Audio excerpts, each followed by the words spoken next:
கர்த்தருடைய பரிசுத்த நாமத்துக்கு ஸ்தோத்திரம். ஆண்டவர் கொடுத்த அன்புக்குரிய நாளுக்கு நன்றி சொல்லி, இன்று ஆண்டவர் உங்களுக்கு ஒரு மகிமையை காண்பிக்க போகிறார். நம்புறீங்களா? விசுவசிக்கிறீங்களா? ஒரு ஆமேன் சொல்லுங்களேன். யோவான் 11:40 ஆண்டவர் இப்படியாக சொல்லுகிறார், நீ விசுவசித்தால் தேவனுடைய மகிமையை காண்பாயா. யாரு?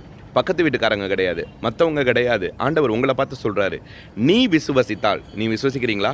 பிரதர், நான் 10 வருஷமாக விசுவசிக்கிறேன் பிரதர், 5 வருஷமாக விசுவசிக்கிறேன் பிரதர், 2 வருஷமாக விசுவசிக்கிறேன் பிரதர், ஆனால் எதுவுமே நடக்க மாட்டேன் பிரதர் அப்படின்னு காத்து கொண்டிருக்கிற அன்பு பிள்ளைகளே, ஆண்டவர் சொல்லுகிறார், நீ விசுவசித்தால் தேவனுடைய மகிமையை காண்பாய்.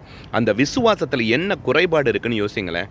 நம்ம கேட்குற ஜெபத்துக்கு ஏன் பதில் கிடைக்கலனா, அதில் விசுவாசம் கடுகளவு கூட இல்லை. ஏன்னா ஆண்டவர் சொல்லியிருக்காருல்ல, கடுகளவு விசுவாசம் தான் ஒரு மலையை விட்டு போகுனா, உங்க விசுவாச ஜெபத்துக்கு ஏன் பதில் இல்லை? யோசிச்சு பார்த்துருக்கீங்களா?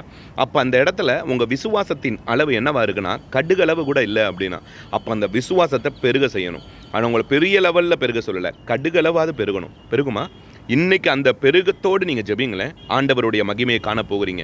உங்களுக்கு என்ன தேவைகள் வேணா இருக்கலாம், உங்களுக்கு என்ன பிரச்சனைகள் வேணா இருக்கலாம், உங்களுக்கு என்ன கவலை வேணா இருக்கலாம், அதில் ஒரு தேவனுடைய மகிமையை நீங்கள் காண போறீங்க. ஆமேன் சொல்லுங்களேன். நீ விசுவசித்தால் தேவனுடைய மகிமையை காண்பாயின்னு சொன்னார்ல ஆண்டவர். அப்போ அந்த விசுவாசத்தில் ஏதோ ஒரு சின்ன பிரச்சனை இருக்கு. உங்கள் வாழ்க்கையில் ஜெயிக்கிறதுக்காக போராடி கொண்டிருக்கீங்களா? வேலை வாய்ப்புக்காக போராடி கொண்டிருக்கீங்களா? பிள்ளைகளோட திருமணத்தில் நல்லபடியாக நடத்தி முடிக்கணும்னு போராடி கொண்டிருக்கீங்களா? கடன் பிரச்சனையிலிருந்து என்னால் மீளவே முடியலன்னு போராடி கொண்டிருக்கீங்களா? என்னுடைய கர்ப்பத்தின் கனி இன்னும் ஆசீர்வதிக்கப்படலன்னு சொல்லி இன்னும் போராடி கொண்டு இருக்கீங்களா? நான் எவ்வளவோ நல்லது செஞ்சும் எனக்கு ப்ரொமோஷன் கிடைக்கலன்னு சொல்லி போராடி கொண்டு இருக்கீங்களா? ஊதிய உயர்வுக்காக காத்து கொண்டு இருக்கீங்களா? ஒரு அற்புதத்துக்காக ஏங்கி கொண்டு இருக்கீங்களா? என் அன்புக்குரிய பிள்ளையை, இன்னைக்கு உங்க விசுவாசத்தை பெருக்குங்க. உங்க விசுவாசத்தை கடுகளவாத நீங்க பெருக்கணும். அப்படின்னா நிச்சயம் நீங்க தேவனுடைய மகிமையை காண போகிறீங்க.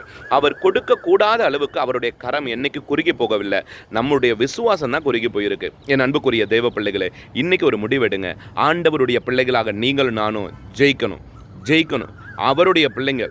அவர் சிலுவையில் ஜெயித்தார், மரித்த 3ஆம் நாள் உயிர் தெழுந்து ஜெயித்தார். அதே போல தான் இந்த உலகத்தை நீங்கள் ஜெயிக்கணும், நானும் ஜெயிக்கணும், நீங்களும் ஜெயிக்கணும். அதுக்கு ஒரே ஒரு ஆசீர்வாதம், ஆண்டவர் மேலே நம்ம வைக்கக்கூடிய விசுவாசம். அந்த விசுவாசம் உலகத்தை ஜெயிக்க வைக்கும். ஏனால் தேவனால் பிறப்பதெல்லாம் உலகத்தை ஜெயிக்கிற ஜெயமா. அது எது? விசுவாசம். உங்கள்கிட்ட விசுவாசம் இருக்குல்ல, அதை கடுகளவு விசுவாசமாக உயர்த்துங்க. என்ன நடந்தாலும் என் இயேசு என்னை கைவிட மாட்டார். என்ன நடந்தாலும் நான் தோற்று போக மாட்டேன். என்ன நடந்தாலும் நான் அழிந்து போக மாட்டேன். என்ன நடந்தாலும் வெற்றி எனக்குத்தான். அப்படி நீங்கள் சொல்ல தான் அற்புதம் நடக்கும். தேவனுடைய மகிமையை நீங்கள் காண போகிறீங்க. சொல்ல வேண்டிய கடமை என் கடமை, கேட்க வேண்டிய கடமை உங்கள் கடமை. கேட்டு விசுவசித்து அறிக்கை பண்ணுங்கள். ஒன்றே மட்டும் விட்டுறாதீங்க. நம்ம வாழ்க்கையில் நம்ம அப்பா நம்மளை கைவிட மாட்டார்னு அவருக்கு இருக்கக்கூடிய பிள்ளைகள் எப்படி நம்புவார்களோ, அதே போல் இரத்தத்தினாலே மீட்டெடுக்கப்பட்ட ஆண்டவர் இயேசு கிறிஸ்துவினால் ரட்சிக்கப்பட்ட பிள்ளைகளாகிய உங்களையும் என்னையும் இன்று ஆண்டவர் என்னைக்கும் கைவிட மாட்டார். அவருடைய மகிமையை உங்களுக்கு காணப்போகிறார். ஆமேன் என்று சொல்லி பெற்றுக்கொள்ளுங்க. கர்த்தருக்கு நன்றி. ஆண்டவரை கேட்டுக்கொண்டிருக்கிற பிள்ளைகளுக்கு ஒரு அற்புதம் நடக்கட்டும். இன்றைய அவர்களுடைய விசுவாசத்திற்கு நீங்கள் ஒரு பதில் கொடுங்க. உங்கள் மகிமையை அவர்களுக்கு காண செய்யுங்க. அற்புதம் செய்வதற்காக நன்றி. தேவனுக்கு சாட்சி சொல்லுங்கள். ஆமேன், ஆமேன்.